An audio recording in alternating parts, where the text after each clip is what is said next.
I don't know why. I thought that was funny that she was sitting in front of that sign, but she was so like. I'm headed to a thing right after this. Traveling tonight, and I'm doubling down tonight. Is that weird? And maybe buying a car at the same time. No, it's But he's doing a thing over I kind of like it because then they get gas real early, so I can just chill, not have to worry about people who are like, oh, That's true. The evenings are all year round, you know. And thanks a lot. And but I'll go there and I'm gonna tell him that I was here. yeah.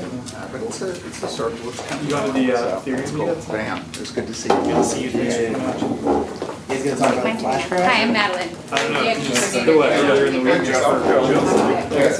Drops what, like 10 cents? Oh, wow. You have to do that. Of course I do. What can Oh, I I do didn't for see you? that.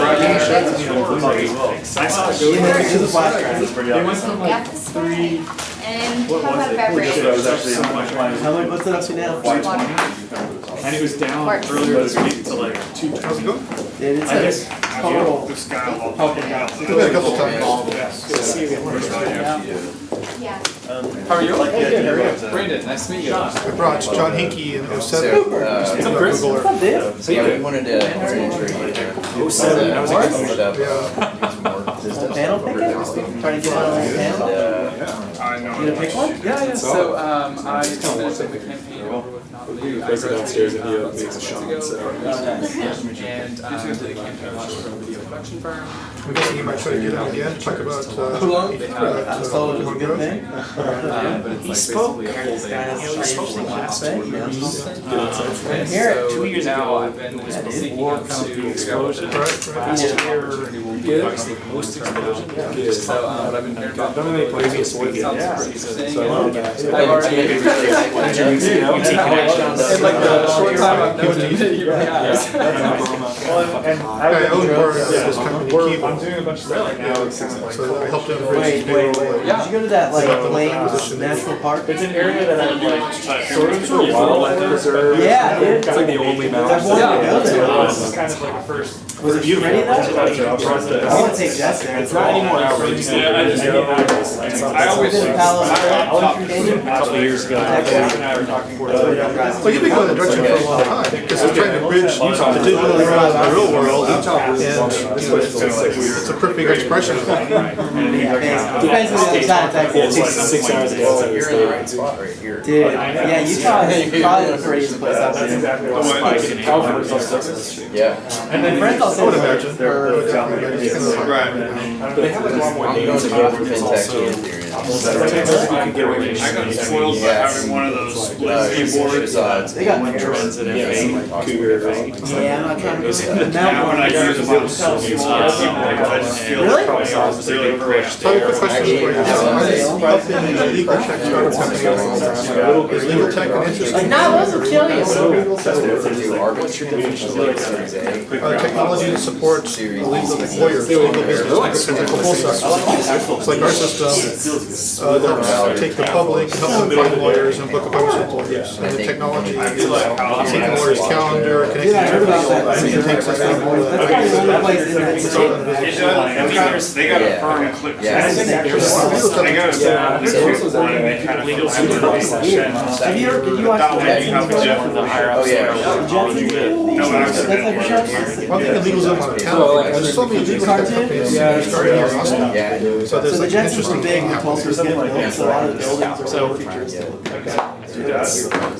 I'm trying to figure out really. I've been volunteering for Hispanic couples in town. So it's like trying to get, basically diverse people in coding. It's like, the media groups don't get that. So I want to make a couple of Yeah, exactly. suggestions. So that's possible. One thing that we've been doing that's pretty interesting is doing coding interviews. This is alright. So one of our ideas is to do live coding interviews, and have a bunch of students actually out there to see what it's actually like. It's stressful, but it's Went to the Cactus Cafe. most people are completely unprepared for it. So venue, But we've had, people hiring companies, come away, and Amazon sitting in the room, they're like blown away, and then they, that was cool. afterwards they His realize, last name This Campbell. was kind He's of like more a of like a hybrid personal one-on-one. Like, John you can just, Campbell. well, you see my John iPad usually does sort of like, He fucking crushed it, kind of man. boiled over. And I don't know. just the accent whole Slack channel. I wasn't expecting to hear a banjo. Part of what I do is He's bringing it back. Yeah, he wants me to help out Maybe with we this. want to play guitar a again. lot of what you just even adopting. Did you drop it? Yeah. I might just create a robot and just start conversations. That's Just trying to pick it up. Pick it up. I don't know, because I get it right now. Yeah, that makes sense. But I've kind of got over completely acoustic. I'm enjoying it, so trying to play it. I find myself. I like your easier. With Remix Avenue.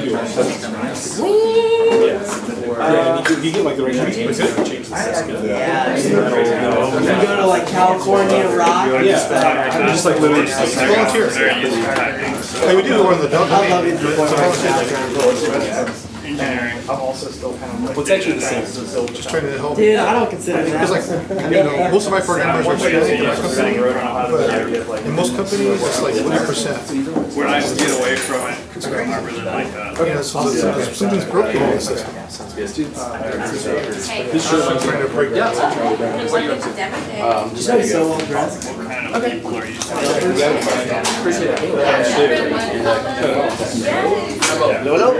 I received.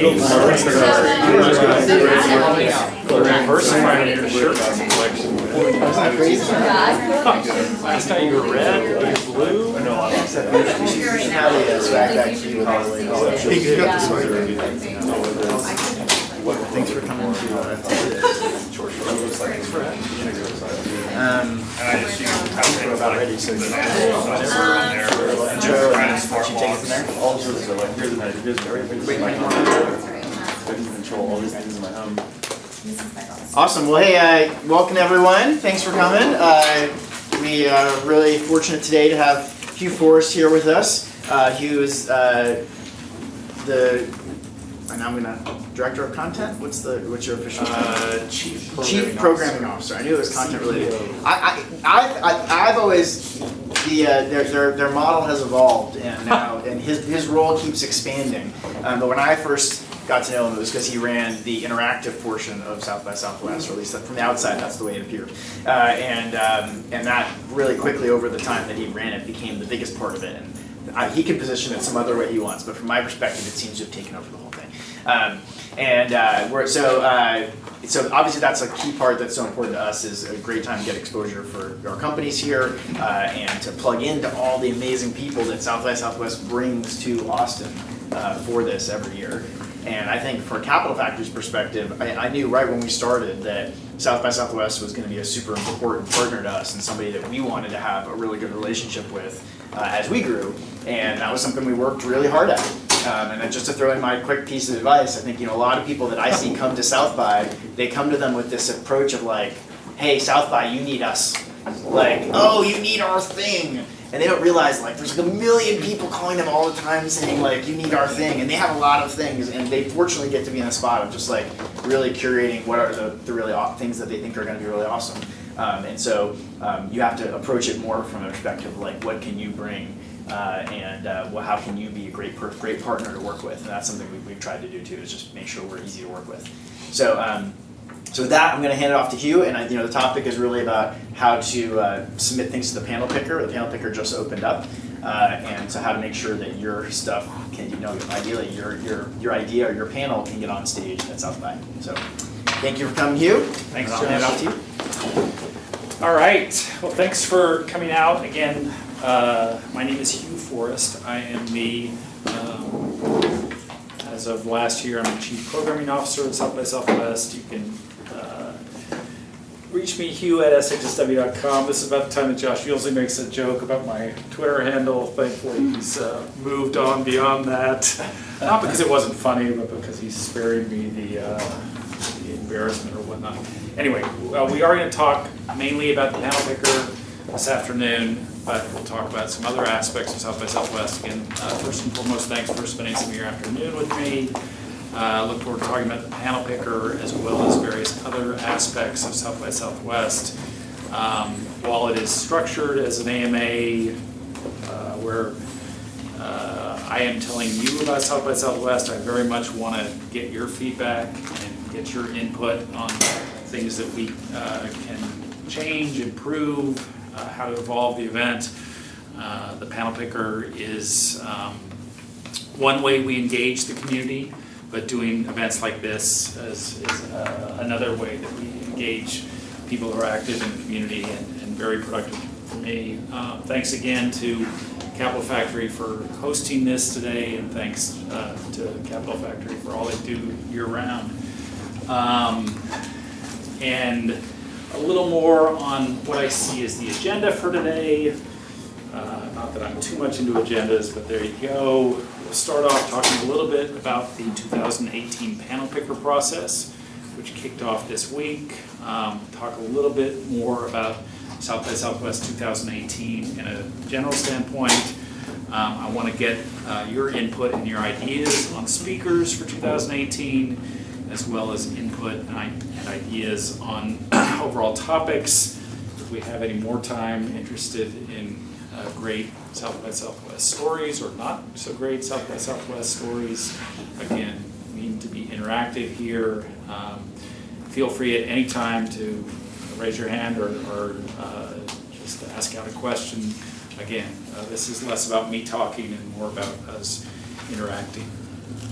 So, first order of the day, South by Southwest Panel Picker 2018. As Josh mentioned, this opened up for business this week on Monday morning. The entry process extends to Friday, July 21st. In the past, we've extended that deadline through the weekend, so what we've done in the past usually is indicative of what we've done, what we'll do in the future. Nudge, nudge there.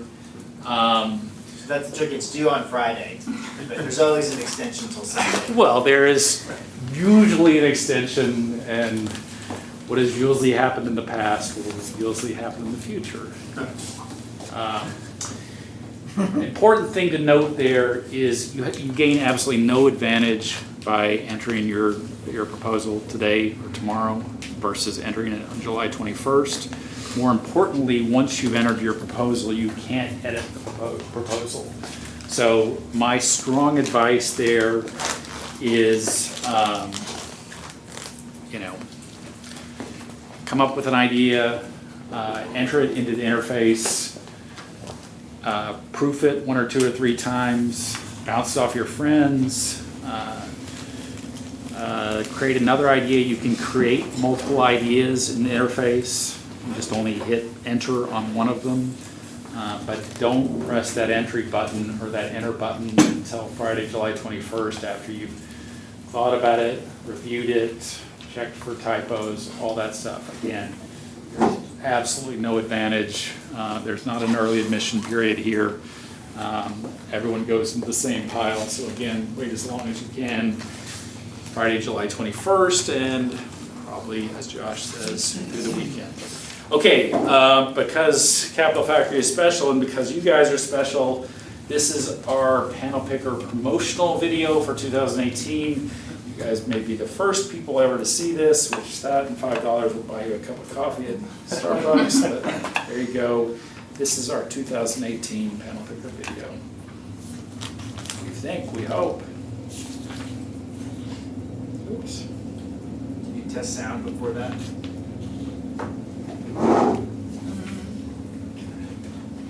Or maybe not. Oh no, I've got the spinny.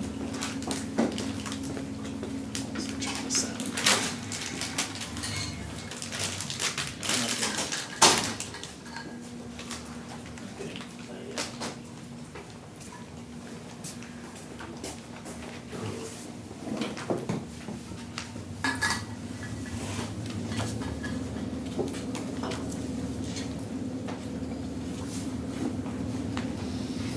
Or maybe you're not the first people to see it.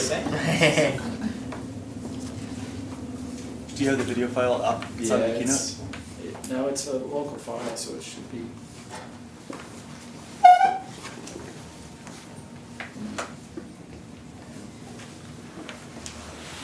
It might work for you. That's the other finder.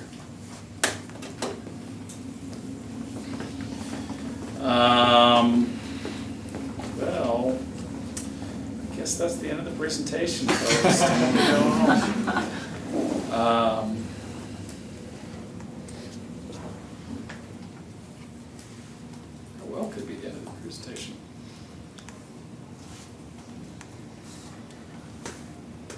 You lost the signal? No, I just disconnected from that.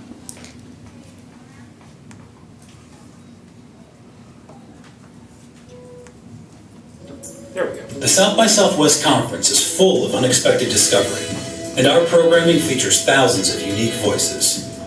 If you'd like to be one of these voices, we'll be accepting proposals for the 2018 South by Southwest Conference and South by Southwest EDU from June 26th to Friday, July 21st, 2017. Step 1. Read the FAQ. There's lots of essential information here. Step 2. Craft your idea. Step 3. Enter your proposal via PanelPicker. Step 4. Tell the world. Public feedback is one of 3 factors we consider when making programming decisions. Sign into panelpicker.sxsw.com with your South by Southwest account. If you don't have one, sign up using the link at the bottom of the page. This is the dashboard. Here you can read all about PanelPicker, view your saved drafts, and create a new proposal. We will accept 1 entry for the South by Southwest Conference and 1 for South by Southwest EDU. Select the conference you want and begin drafting your proposal. The organizer will be the owner of the proposal and the primary point of contact. If your proposal is accepted, the organizer will also be responsible for all information regarding the session. When creating a title, make sure it clearly reflects your session description. Decide on a format. If you're entering an idea for one of the South by Southwest Conference's interactive tracks, we highly recommend solo or dual format. Add tags to your proposal. If accepted, these tags help attendees discover your session based on key terms. Choose the track that best suits your proposal. You may choose only one.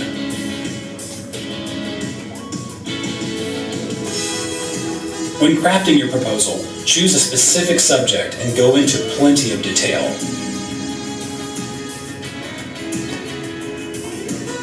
We can't stress enough the value of good supporting materials.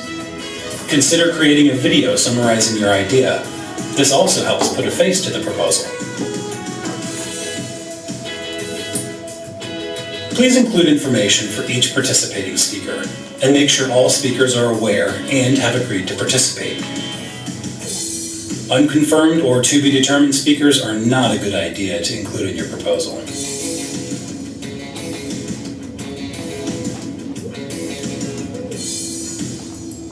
The last step is the agreement page. Make sure you read and understand each item before finalizing. Don't gloss over it, there's some very important information here. Note that your proposal cannot be edited once the Enter Proposal button has been clicked, so it's essential to double check for inaccuracies and spelling errors. Careless typos can ruin a great proposal. Take as much time as you need. You don't gain any advantage by hitting Enter before the deadline. Once you've reviewed everything and finalized your proposal, you'll receive a confirmation email for your records. Finally, don't forget to promote your session idea on social media and to friends and colleagues. Public voting will be open from August 7th to August 25th. Thank you for your interest in PanelPicker.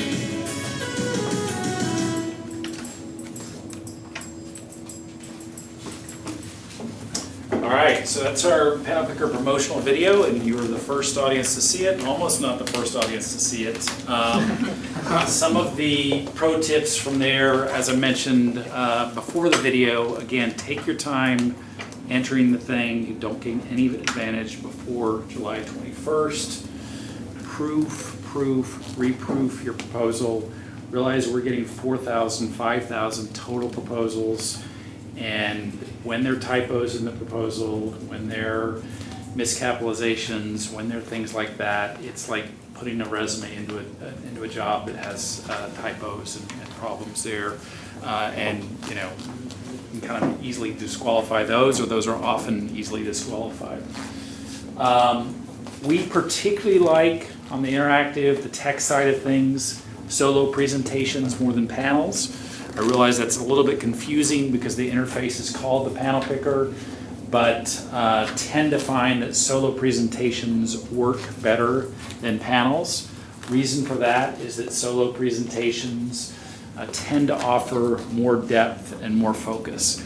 Having organized panels, having been on panels, there is often a dynamic that you've got 4 people, 5 people on a panel, and every person on the session assumes that the other 4 people have prepared, and so they're not going to prepare. But the problem is that everybody on the panel presumed that, and no one prepared. And sometimes it works great, other times it doesn't work great. So I think the point there is that the strikeout to home run ratio is much lower or higher or harder on panels versus solo presentations. If you're tasked with doing a solo presentation at an event like South by Southwest, you're likely going to prepare for it beforehand and put together a PowerPoint and make it special. And again, panels often are not that way. So we tend to prefer solo presentations. That does not mean we won't have any panels at South by Southwest 2018. We will have panels. If you are going to enter a panel into the panel picker, 2 things to remember. 1, diversity is very important. If we get a panel that's got 4 white men on it, it's usually disqualified immediately. There needs to be at least 1 female on it. It shouldn't be all people from the same company, shouldn't be all people from the same city.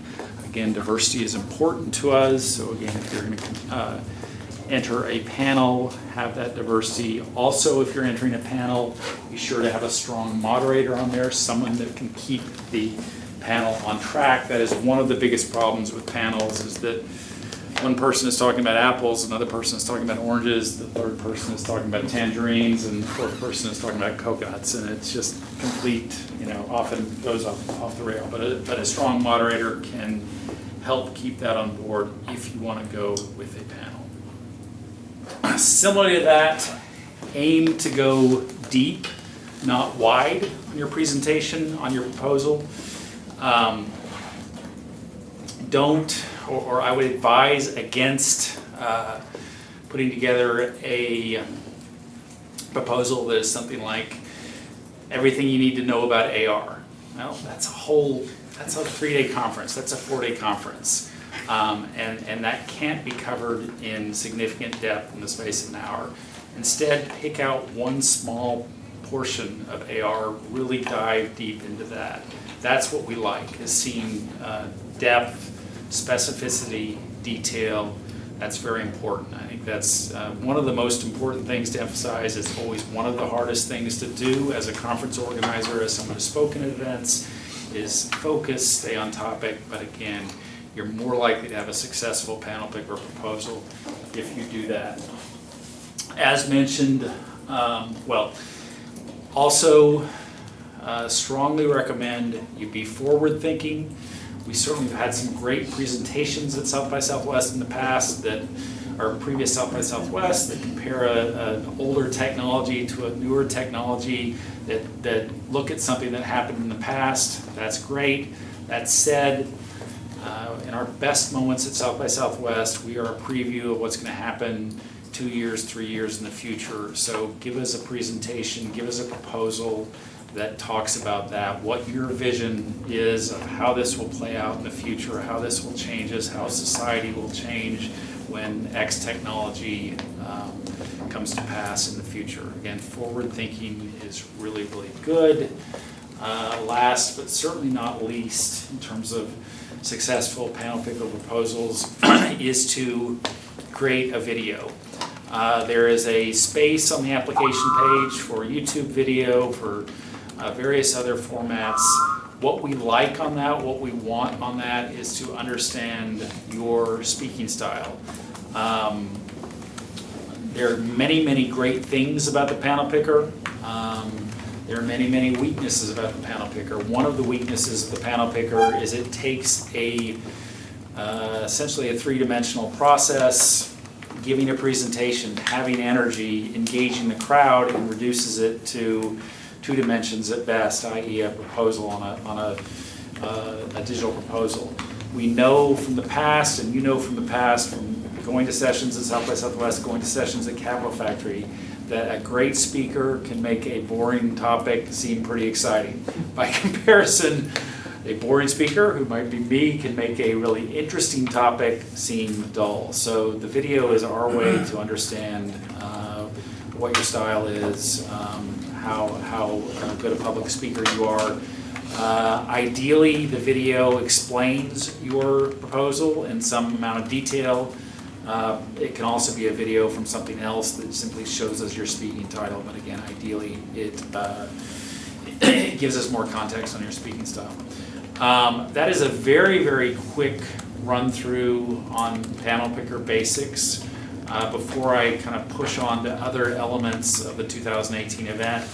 Questions, ideas, thoughts, things I've confused you on for PanelPicker? Sure. How long is do you prefer to have a typical panel or individual presentation? Almost all of our sessions at this point go for 60 minutes. And that's 60 minutes total, so that's perhaps 45 minutes of presentation time, 10 to 15 minutes of Q&A. There is past 2 years, Brady Forrest, no relation, has done a couple of days or a couple of sessions of Ignite type presentations within South by Southwest, so those are much, much shorter, but at this point, it is mainly that 60-minute format. And that's for panels or for solo presentations. Other questions? What type of session usually kind of bubbles to the top is, like, I heard workshops, like submitting a workshop is something that South by really looks for, because maybe something that's not submitted as often. Are there other sessions that you would recommend? Well, I'll reframe it a little bit. In our vernacular, workshops is a format. So there's a format of a solo presentation, format of a panel, format of a workshop, format of a book reading. The workshops, there is, in many ways, that may be easier to bubble to the top simply because we probably get fewer workshop proposals than we get for other formats. Workshops tend to go longer. I'm going to contradict myself immediately. Those may be for 3 hours, that may be for 6 hours. The idea of workshops is to dive into a topic a little bit deeper than what you can do in 60 minutes. One thing that's a good cheat or a hack to your question, Mandy, is that we also use the PanelPicker for mentor sessions. And mentor sessions are, I think Josh may have done one in the past, other people in the room may have done one in the past. It's basically, registrants get the chance to meet with you for 7 minutes, meet with an expert, expert on a given field. And it distills the South by Southwest networking process or the networking process to, very easy meeting. Here's my advice on what you should do in the future.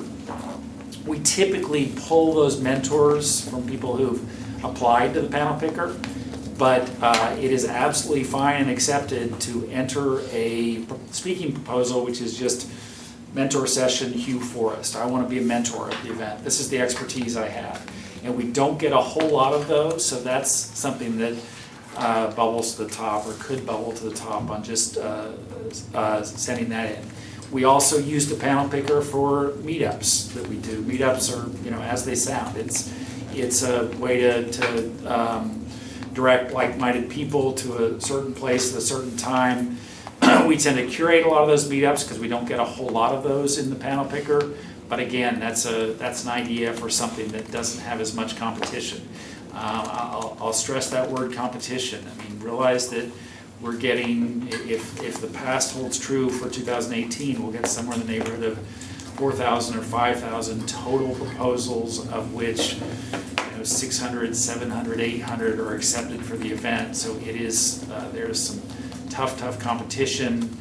Lots of great ideas don't make it to the event simply because of the numbers game. So any kind of hacks that you can think on this, that reduce the amount of competition you have are good ways to go, or good strategies to approach this. You were saying solo versus panel, but for a moment there, you also said dual, like 2 speakers. Yeah, we do, I mean, it can be 1 person, it can be 2 person, it can be 3 person, it can be 4 person. 4 is typically the maximum number of people Sounds like we a have panel, yeah. on a panel, and that's 4 including the moderator, but we certainly have done things where it's 2 people conversation, whether that's an interview or whether that's just simply 2 people. Again, my bias, and I think the bias of our staff at this point, is that less is more. Fewer people makes for a more in-depth, more focused conversation. It's also certainly easier to organize at our end, and the results, again, tend to have a better percentage of wins on the results there. But again, you can enter something with 2 people, you can enter something with 3 people. If I could just throw something on there too, you heard you talk about all these different formats, and like you can do a mentor session, you can do a book reading, you can do a panel, you can do a solo presenter. And again, from what I commented before of like trying to, how can you be easy for them to work with, just to realize they're putting on like 1,000 panels, right? So like, you want to fit into one of their buckets, right? And make that interesting. You want to go figure out like, okay, I'm one of those things, and like you don't want to like. You don't want to have them change the room around special just for you, because like that's really hard. They've got like 3 or 4 ways to set up the room, and you want to be one of those ways, right? And so I think a big part of it is, as you're asking these questions, he's telling you these different formats, kind of figuring out like, okay, what kind of thing would the thing I want to do fit into, as opposed to like, how do I come up with some new way of doing something different that's going to be a bunch of stuff they have to go figure out. What he said. Yes. We are, one of the beauties of South by Southwest at this point, one of the challenges and detriments of South by Southwest is we're doing everything at scale. So, the more that, yes, we can channel you into one of our funnels, the easier it is for us to work with you, and the more likely that we will work with you. We certainly want to try to always create new and interesting and unique experiences, but that does get more and more challenging at the level of complexity that we're in. So there. I get a lot of questions. I've done panels for South by Southwest EDU a number of years, but I get questions from people all the time like, I want to submit for EDU, but I also want to submit for South by for both of them. Is there anything like from education to South by Southwest, should they keep it the same, change it? Is there anything that you're looking for in education that might make them a good fit for the regular conference? We tend to push most of the education stuff now to EDU. There is some education related stuff that happens during what we'll say the legacy event, South by Southwest week. Per the video, you can enter one idea in EDU, and you can enter another idea in South by Southwest. It can be the exact same idea if you want it to be, but you can't enter 2 ideas in South by Southwest. I think the EDU audience obviously tends to be a little more geeky focused on education professionals, whereas the audience that is coming later in the week is a little more, generally tech-centric, interested in ways that they can disrupt, so to speak, the education profession, but also interested in ways they can disrupt various other industries. I will also say, and this is one of my, I wouldn't say pet peeves, but it's one of the things that I fight a lot, is I try never to use the word submit. Like, don't submit an idea, because I just hate the connotation there. It's like the old George Carlin comedy routine or something. So I always say, enter a panel idea as opposed to submit. Because I just feel there's connotations there. That's more, I'm not jumping on you or anything, it's more kind of humorous there. But I do feel that, we're working with the community, and I hate that idea that we're submit to our will or something.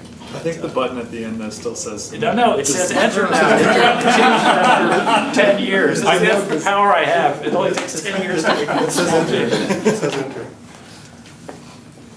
So speaking about EDU and interactive, does South by Southwest see a bright line distinction between learning and education? Wow, that's a good question.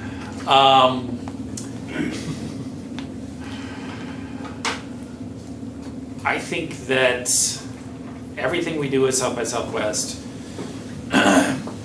it's our motto is helping creative people achieve their goals.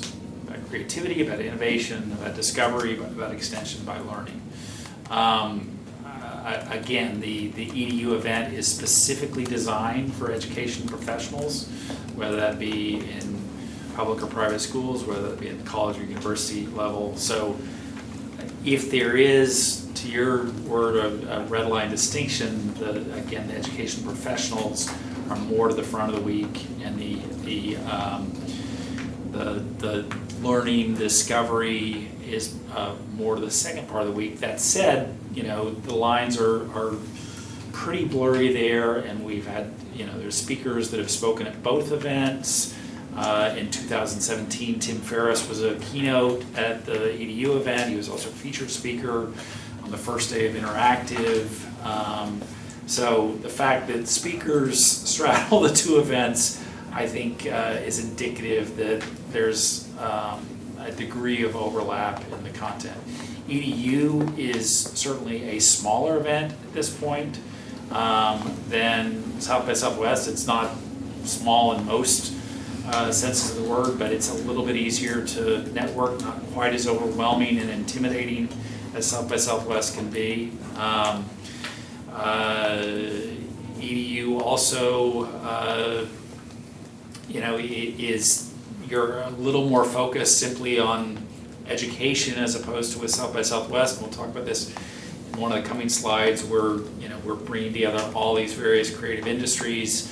That can be a plus in terms of what you can learn from other creative industries. It also can be at times a negative in terms of like, where's my tribe amongst all this?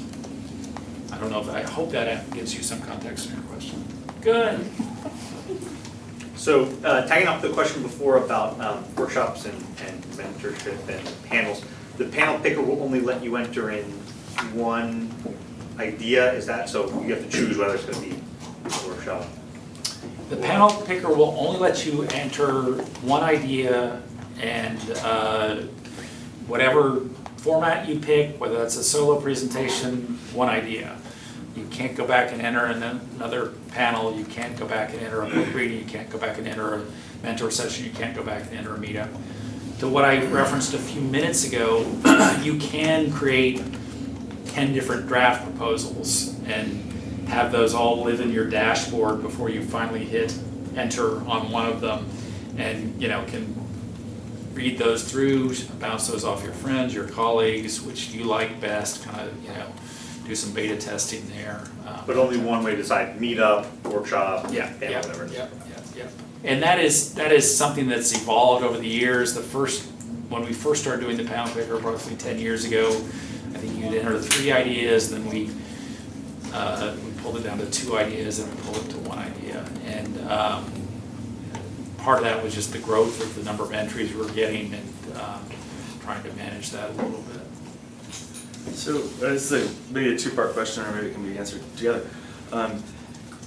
Identifying subject matter. I mean, I'm sure most of us in this room have a wide range of things that we could have expertise in, but really trying to dial into what it would be appropriate and helpful to the community to discuss based on our knowledge. And then 2, is there any type, are there people that we can kind of vet our drafts against and say, hey, would this really be useful, so that it might be something better to present? Question number 2 is easier.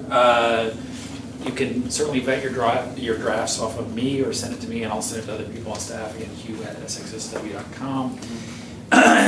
Excuse me. In terms of subject matter for 2018,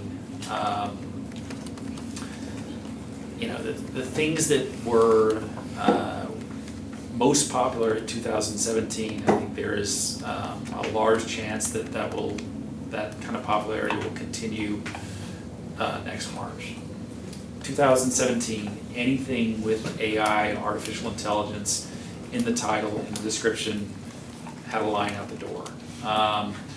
We also saw, and this is relatively recent in South by Southwest, a spike in interest in transportation-related stuff, whether that be autonomous vehicles, whether that be commercialized space flight, whether that be Hyperloop or the idea of a wire in Austin, gondola type thing. There's strong interest in that. Given what we see in Austin, and I know that South by Southwest is always a strong reflection on Austin. We see a lot of interest and growing interest in health-related content.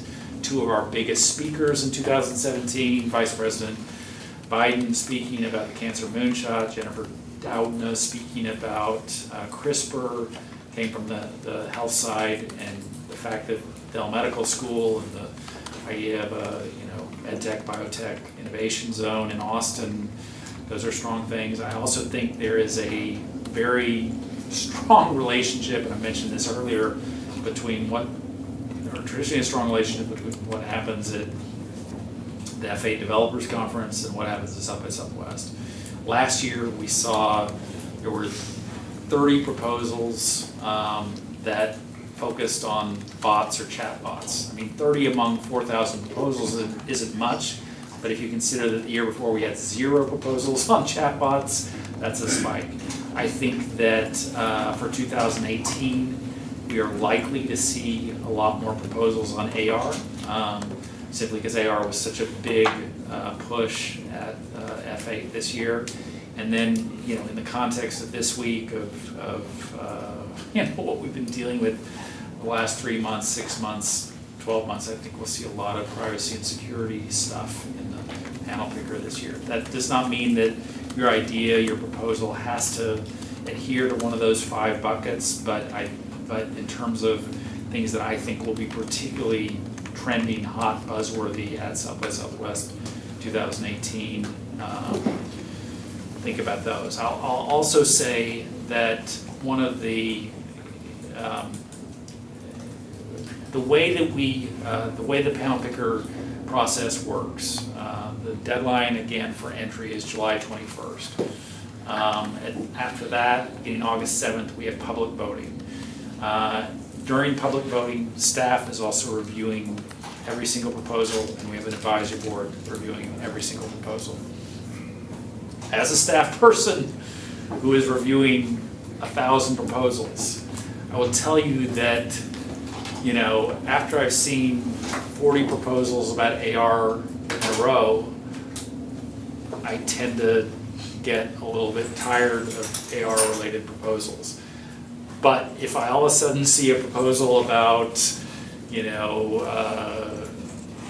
how to explore Mars, and it's the only one I've seen among, for about the 100 proposals that I've reviewed that day, that tends to kind of stick out. It's, I guess, the kind of like the peacock idea from, that you want to do something that sticks out a little more. But when we see those proposals, or at least my experience of seeing proposals that are a little bit different, at least that catches my mind. Like, God, that was kind of interesting, that thing about Mars, and it may not be as relevant as AR to this community, but again, it sticks out in my mind, and I imagine that that is the same case for other staffers and other advisory board and public voters. May I follow up on that? Just Absolutely. So I have a great idea about Mars. No, just kidding. No, but as far as I guess you mentioned health, security, privacy, transportation, some of those things. I guess I'm spacing on a little bit. Let me get back to that. I'm sorry. No worries, no worries. And bear in mind that what's happening at Capital Factory, what's happening at other incubators, you guys are reason we have the panel picker is to leverage your expertise, to leverage what you guys are working on, what forward-thinking people are working on. So, you know, at your end, or the end of a lot of people in this room, you've been thinking about AI for 2-3 years. It's old hat. Okay, fine, great. Tell us what you're working on that's 2 years ahead of time. That's what we want. Don't, as always, focus on what you know. Focus on your passions as opposed to, well, Hugh said I wanted AI-related proposals, but I really don't like AI that much, but I'll put that in. Again, don't create a proposal that you think we'll like. Create a proposal that focuses on your expertise. I remember now. When you're in a proposal, what are you are you expecting the delivery of the full, project, or, I mean, what does that consist of, a proposal? We don't want to bore you with like way too much information and not give you enough, so what's the? Proposal, what we're asking for is a title, a 1 or 2 paragraph description. I think it asks for 3 questions that you're, 3 questions that will be answered during your session. It asks what kind of, is this a beginner, intermediate, advanced? So it's trying to get you to think about, in as much detail as possible, what you want to talk about at the event. When we're viewing the things or reading the things, analyzing the things, again, we want something that's forward-thinking, but we also want something that's, again, tightly focused, that there are not typos in it. These are all, one of the reasons you do the panel, or one of my reasons to do the panel picker and like this system is, if we see that someone's put a lot of effort into this thing in June and July, it is strong indication that they're going to put a lot of effort into their presentation at the event. Someone who looks like they winged their proposal, they put it together in an hour, there are typos, they didn't quite, proof the thing as much as possible, that's indication, well, this person probably isn't going to prepare that much on site, and that's not what we want. We want, people who are very well prepared, who make for a meaningful experience for our attendees. How do I know if my topic has been covered in years past? Good question. I think you can still go to panelpicker.sxsw.com/vote and see all the entries from last year. And yeah, that's 4,000 entries used, but there's a search box there that allows you to, find all the proposals related to bots or whatnot. If not, you can also surf the schedule from last year, schedule.sxsw.com. That'll just show the ones that came in. You might also, other ideas here, while not all the content from last year or previous years is on SoundCloud, a lot of it is. You can go to just search South by Southwest SoundCloud, our SoundCloud channel. You can see stuff that you can listen to sessions from past. You can see which sessions have gotten the most clicks on SoundCloud as indication of the interest of the audience. I would use your hacking skills as much as possible here to see what people have liked and fashion your proposal accordingly. Hey, I'm Brian Williams. I have a question about continuing events. So say, for instance, if I wanted to have a multi-part workshop, 3 days, where I have Monday, Tuesday, Wednesday kind of workshop. Is that possible to propose, or is that 3 separate proposals that hopefully I get all 3 of them? Or how could, first, does that happen? And second, if that does happen, is there a way to facilitate that these events are connected? Somewhat to Josh's previous point of input of simple is better. Well, trying to fit into our existing channels. We have done, I think we've done longer things in the past in some instances, but those are fewer and far between. So your odds are probably less of having something like that succeed. I also think that you're probably more successful doing it as a shorter duration of time, and convincing us that, wow, there was a big audience for this in 2018, for 2019, to do it for 2 days, something like that. That's much more compelling of a Yeah, presentation. yeah. All right, so everybody knows exactly how to do it now, and you're inspired with great ideas? Yes? Okay, let me talk a little bit more about the event overall. Quick overview. 2017, if you had a badge, you understand or know, or hopefully know that we increased the badge functionality last year. That will continue for 2018. What that meant is that if you had an interactive badge, you could attend more film content, be it film screenings or film panels. You could attend more music content, being music panels, music showcases. This is particularly good for Austin-based badge holders, registrants, that if you got an interactive badge, you can go to films later in the week.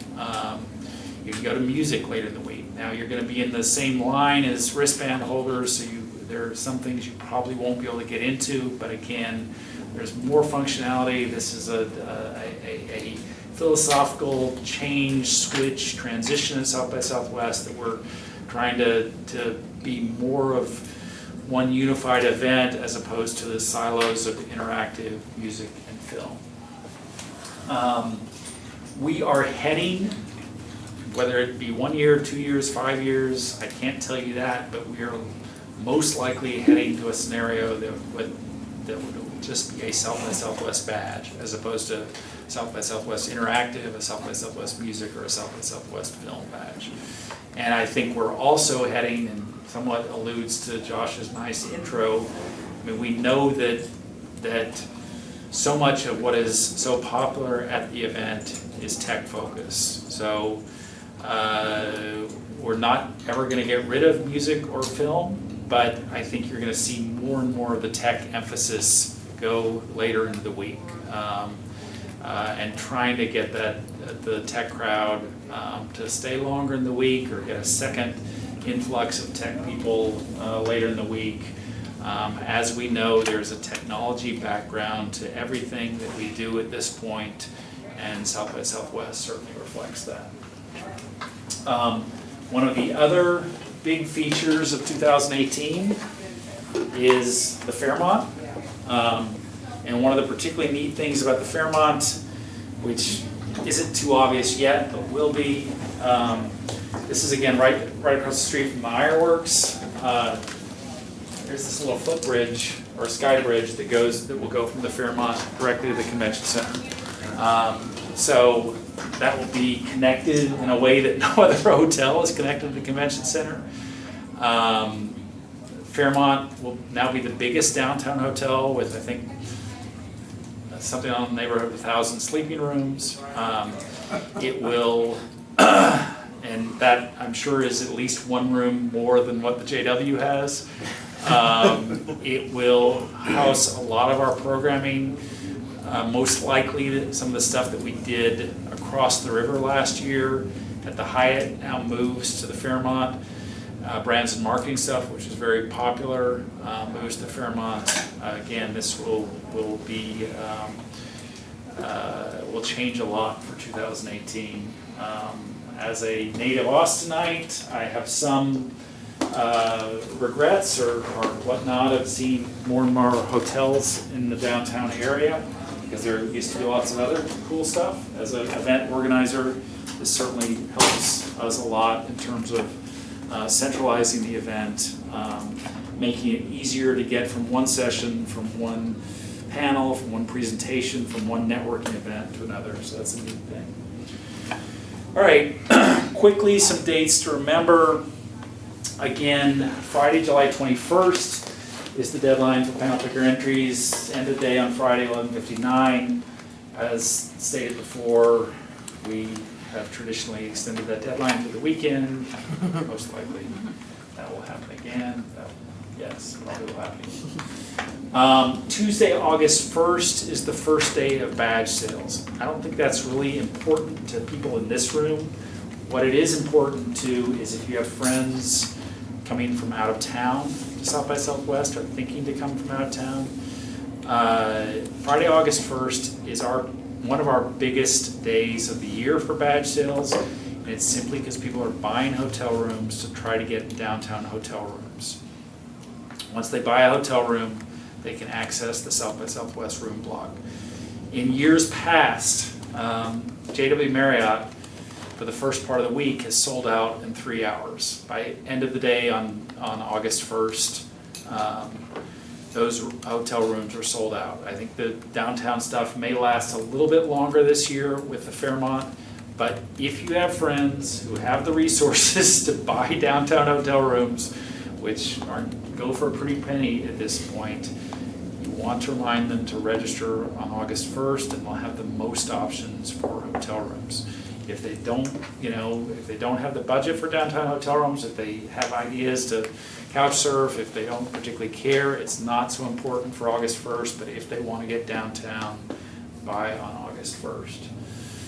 Friday, September 8th is the deadline for the lowest registration rate, so rates increase after Friday, September 8th.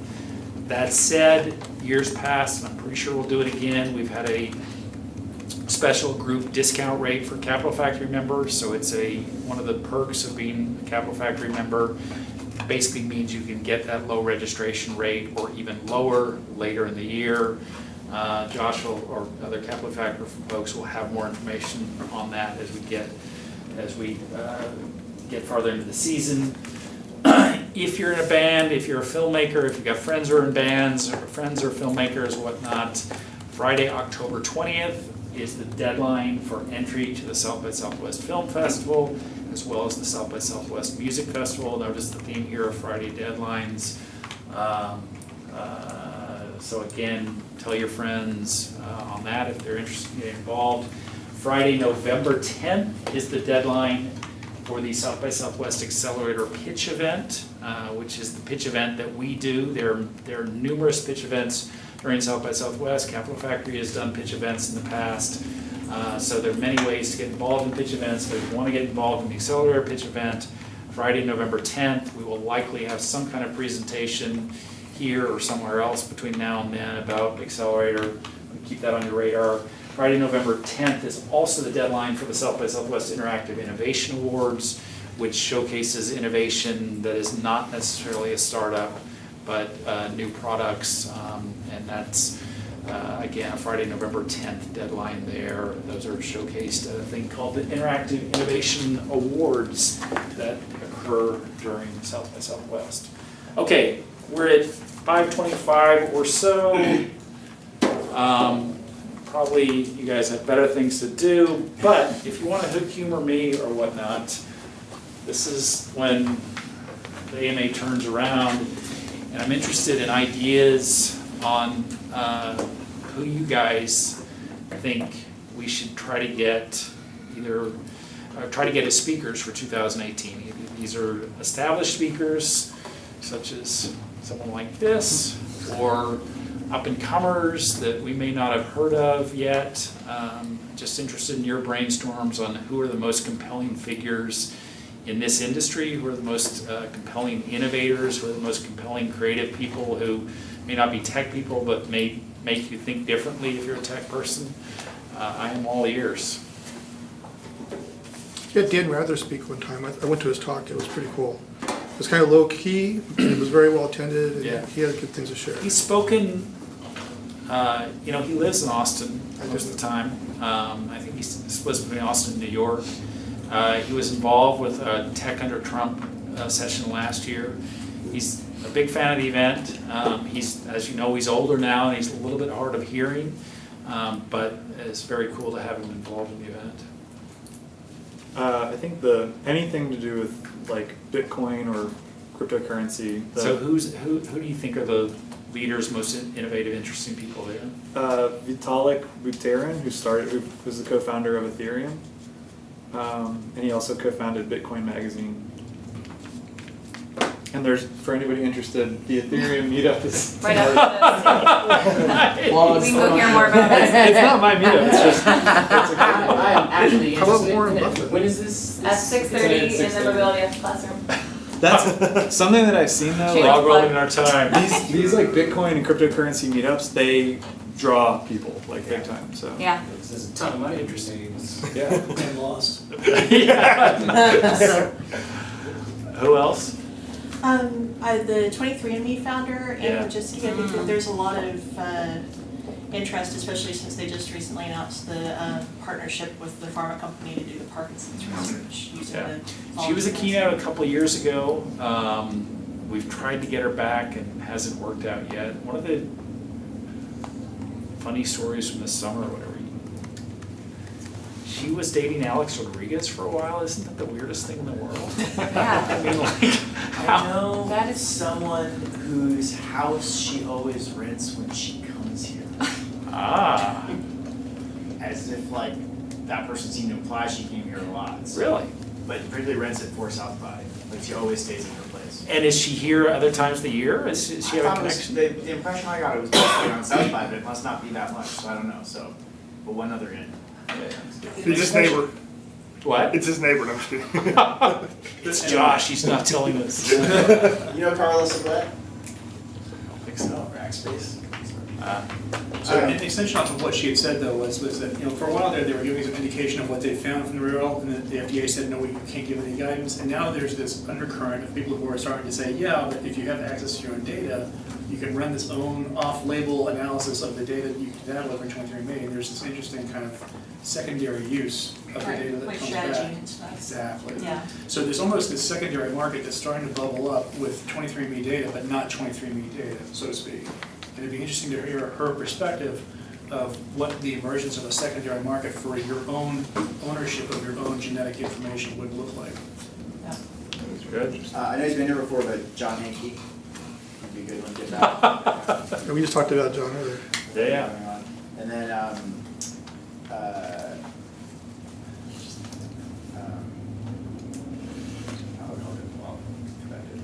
How about Christine Peterson? She's from the Foresight Institute, that sponsored the nanotech labs at Stanford and Cornell. And she does a lot of science-based health stuff with nanotech. Cool. And it goes along with your health thing, I think. Yep. So I'm interested in like sports tech, so maybe someone from like Sport VU, or even like a GM or something from one of the many Texas NBA teams, because they're doing a lot of really interesting technology with basketball especially, but also some football and some baseball, where it's like, it seems like a big market, and there's some really interesting things you can do with making better athletics. Yeah, we've done a sports track for the last 3 or 4 years. We get a lot of participation from football, just because it works out time-wise. Baseball really hard because it's starting the season. Basketball even more so difficult. We had what's his name, former Oklahoma City player, was here a couple years ago, but that was because he just had knee surgery. Commissioner a few years ago. Yeah, that was a pretty big That was deal. really- That was good. But sports is interesting because it intersects with so many of the other things that are big at South by Southwest, whether it be big data, whether it be health, whether it be wearable technology that's monitoring your health, performance stuff. So it makes sense that has grown a lot. Oh, Max Levchin. Yeah, he was here 2 years ago. Yeah, but now he's running a firm, which could be kind of interesting. Yeah. Good. Tyler Haney from Outdoor Voices. She's like a homegrown hero, female founder. They have a presence here in Austin now. Totally transforming e-commerce and fast fashion. She works in athletics. Good. Stacy Higginbotham, she's here, Yeah. MC Space. She was, I think we got her in fairly late last year. I think Stephanie McMahon was here last year, but she's awesome. Yeah. And then Corey Booker, who's doing Yeah. such cool stuff. He Yeah. just did like a Facebook Live off the Senate steps Yeah. yesterday. That was really interesting. I will say that one of the, I'll use that, Josh, as shameless self-promotion or whatever, but,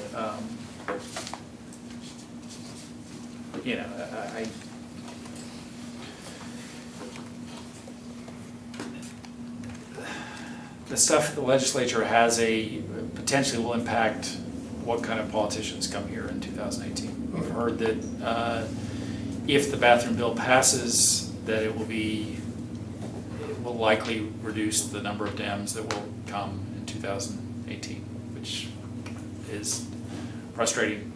I will say, by contrast, I was fortunate enough to speak at the annual conference of mayors last weekend in Miami, and there is we had 20 big city mayors here 2 years ago. Last year we had 40 big city mayors. I think that will continue. And I think what's particularly interesting, and you know, it's a lot of this effort has been spearheaded by Mayor Adler, who I think works a lot with Capital Factory, is that, you know, the mantra of the mayors is, we get shit done. We're less about politics and more about fixing the potholes. And they're very interested in meeting startups, learning what is coming in the future, and it makes sense that they're here. It's been a neat addition to the program. Yeah, very cool. So along the lines of Cory Booker, what about Elizabeth Warren? We've tried. I've got kind of an under the radar person that might actually be really interesting. His name is Ben Walker, and currently he's the Senior Policy Advisor at the Center for Health Empowerment. But a couple of years ago, he took out a $5,000 credit card advance while he was working at AIDS Services in Boston. And he and Marcus Sanchez started up the Austin PrEP Access Project. And for people who don't know what PrEP is, it's basically a pill people can take if they're at high risk of infection for HIV, and it reduces their chances of getting infected. And now they've got hundreds of clients. They have branched out into other clinics and directions. They serve lots and lots of people. They have insurance navigators, all kinds of stuff. He's amazing. And it's something that kind of covers a lot of populations that have. And his name is Ben Walker, you said? Ben Walker, yes. Cool. Ironically, there's a guy who works down the streets named Robert Smith. Has a couple bucks. Yeah, he has a couple bucks. I've been following this. More than all of us in the room times a few thousand. But he's kind of known to be kind of quiet. It's hard to get him out. But I think at a South by Southwest, him speaking on some of his successes and how he's looking at an old industry a new way and things of that nature could lend towards the inclination towards innovation that people thinking differently. And I think his success will lend towards people paying attention. Yeah. So I think he might be a great speaker, especially at Addison time. For those of you unaware, and I hope everyone is aware, Robert Smith, Vista Equity Partners? Yeah, Vista Equity Partners. He's the,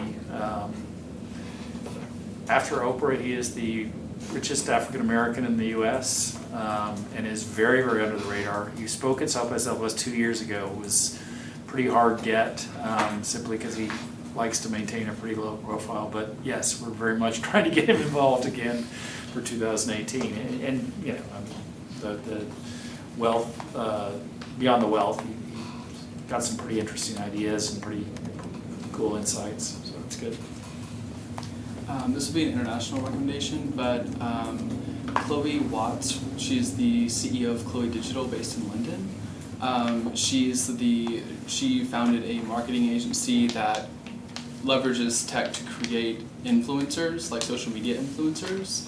And she just finished up an international tour, kind of hosting workshops to help all these influencers kind of like find their niche within the market and which types of organizations they should be partnering with. But it's very, very tech data analytics focused. Good. It might be good stuff. Nick Toronto, he runs Plated.com. He has 700 employees, and he's trying to bring affordable meals to folks. All right, I'll follow up with you on that later. Cool. Oh, there's this guy, Jeff Bezos. Yeah. Yeah. And his company owns the Washington Post too.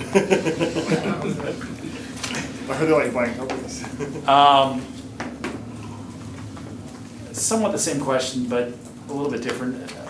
I mean, you asked earlier what topics for PanelPicker, but what do you guys think? What are things that you guys are interested in working on that maybe we aren't covering enough of at South by Southwest at present? I know you do cover it, but something I didn't hear talked about today was gaming. Yeah. I missed it, but that's a lot of opportunity there. Gaming, one of the changes we made last year, which will continue this year, is that we've moved the Gaming Expo to the second weekend. And that Gaming Expo used to be free, it's now a charge to get in, but if you have a badge, you can get in for free. The Gaming Expo has grown a lot. That said, one of the interesting things about the gaming industry is that it is very crowded. There are lots of conventions and events in the spring, so we're up against that. I would also, shameless plug for our friendly competition, if you're into gaming, you should be going to Rooster Teeth in July. It is very cool what they have done. In many ways, they are under the radar, but one of the coolest brands coming out of Austin at this point.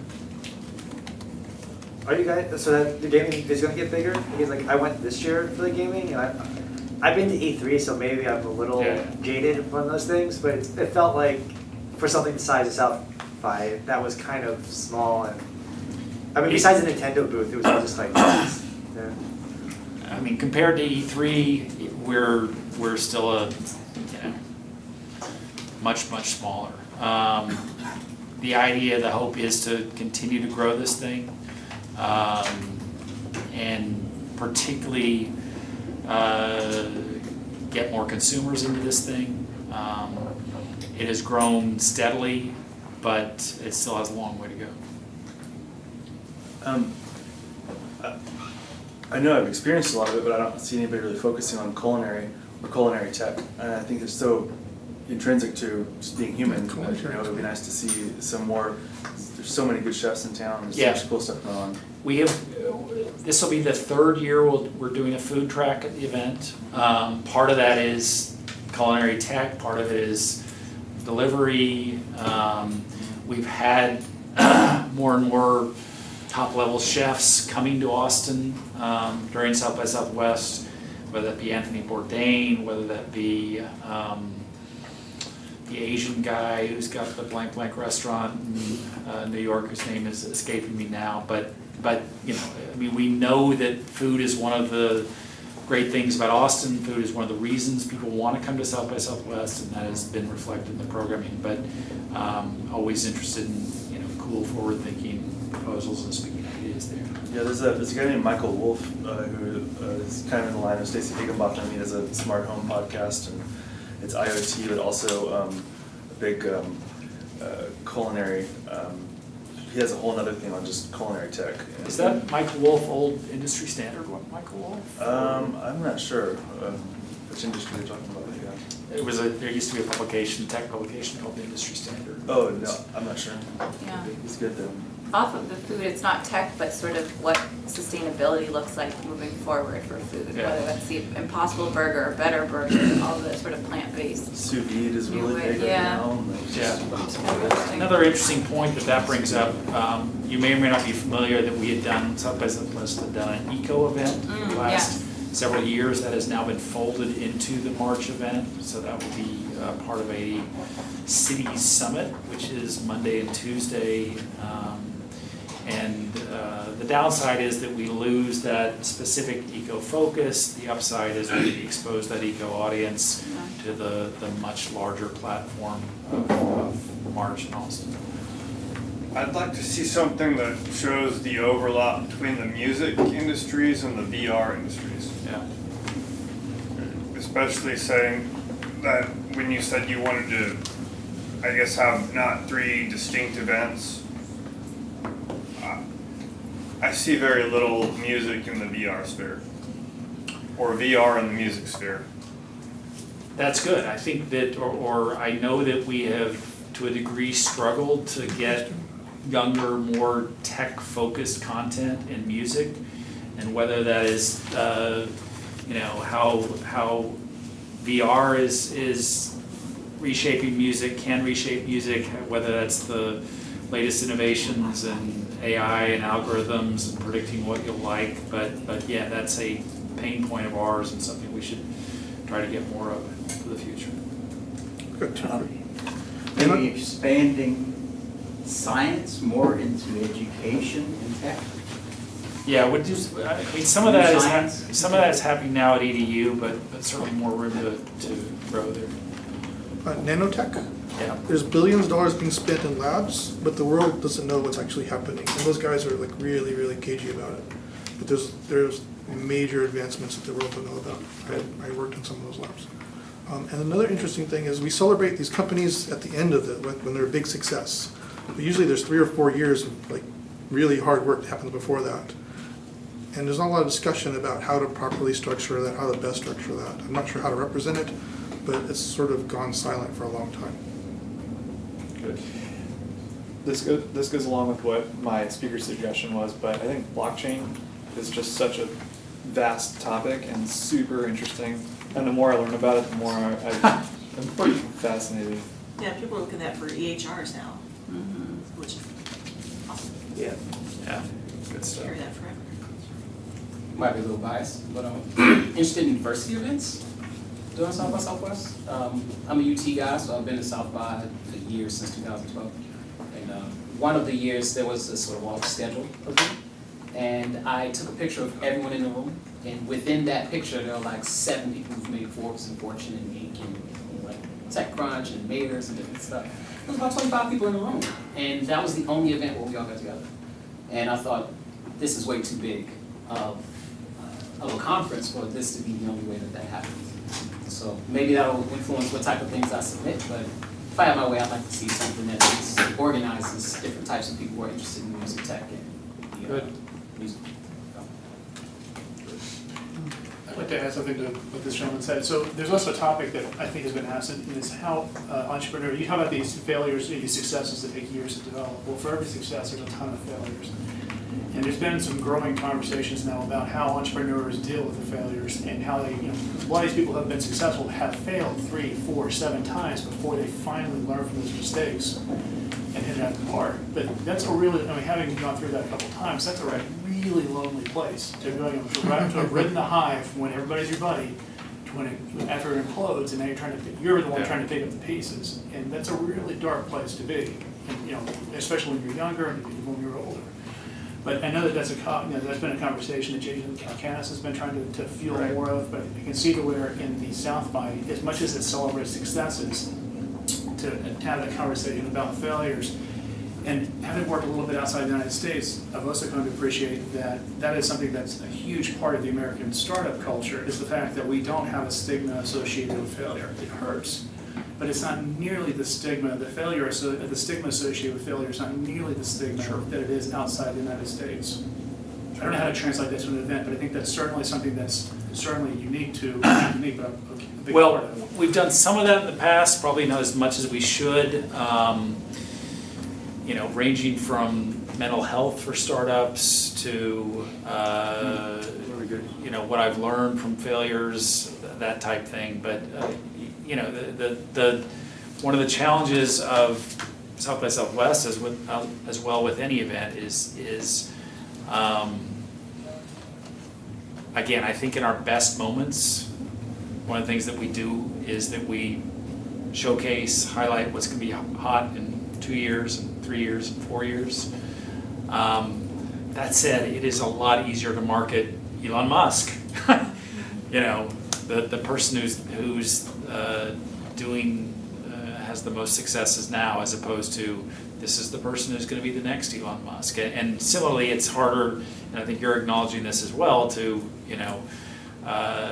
draw interest and buzz about what I learned from failure, as opposed to what I learned, on my road to success. That doesn't mean we shouldn't cover it. I'm just saying some of the challenges there. But even Elon talks about when Tesla, when it's in its darkest day, he was borrowing money from his buddies to make his mortgage payment. Even he went through a really dark period, and he had people around him to help him through it. Absolutely. All right. It's almost 6. Last slide. Contact information. Again, if you have questions, And I'm sure you have lots of questions. South by Southwest can be very, very confusing. Email me, Hugh@SXSW.com. I have few talents in life, but one of the talents is that I'm pretty fast at answering emails. Way better than me. This is very true, yeah, you are incredible. I'm always blown away. Speed of email entry can absolve a number of other sins. Again, you can find me on the Twitters at Hugh@_W_Forrest. I also have decided to torture myself by trying to write 4 paragraphs on Medium every day. A lot of that concerning South by Southwest stuff, and a lot of it will be about the PanelPicker over the next 3 weeks, so you can read that there. Connect with South by Southwest at SXSW.com. Again, thanks for coming out. Thanks for spending some of your afternoon with me. I want to reiterate that PanelPicker is part of our community focus. We get most of our good ideas, most of our great ideas from the community. If you have ideas, if you wake up in the middle of the night tonight saying, God, I wish I suggested such and such speaker, email me. I would love to hear more of your ideas on how we can continue to make South by Southwest better and better every year. Thank you so much. Thank you.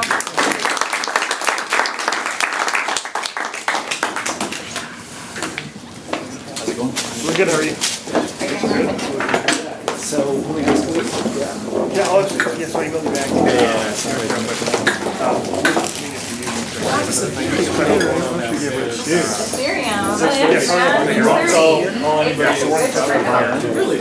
Actually, I've been getting Yes, have you watched it?